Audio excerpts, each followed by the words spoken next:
So guys, today I want to show you how you can use the teaching moves that informational writers use when rehearsing how their books might go.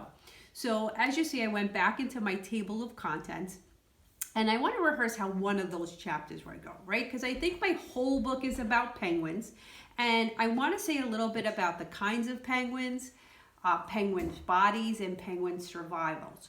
So I want to teach you a little bit more about what I've learned about the kinds of penguins. So there's many different kinds of penguins.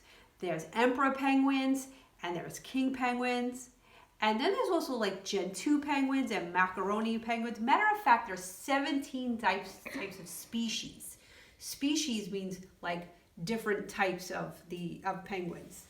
And what I found out was that emperor penguins and king penguins are closest to each other because they're one of the largest of the species. And then macaroni and Gentoo penguins are smaller. So I'm going to look at my notes, and I want to teach you some things that I learned about the similarities and differences. Well, I know that most penguins come from Antarctica. That's all the way down south. And they're both similar, the emperor and the king penguins, in that their bodies look alike. They're both carnivores. So that word means that they both like to eat meat. And these types of penguins fish a lot in the ocean. And when they're fishing, they have these really long beaks, and that helps them kind of grab onto the fish that they want to eat. But there are some differences too. Emperor penguins like to nest, which means to lay eggs, in the ocean away from land, and king penguins more like to nest on land. And emperor penguins are better divers. They really know how to like leap right into that ocean and dive.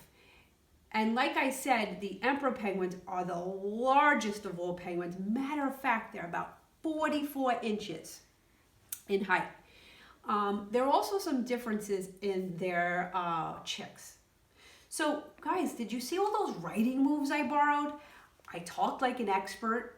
I used fancy words that I learned, like carnivore and nesting.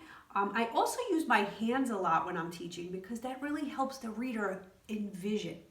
So you're going to get to try that too. I'm going to show you some notes on penguin survivals. I want you to read those notes, and then I want you to be the teacher. And then you're going to get to try this with your topic at home.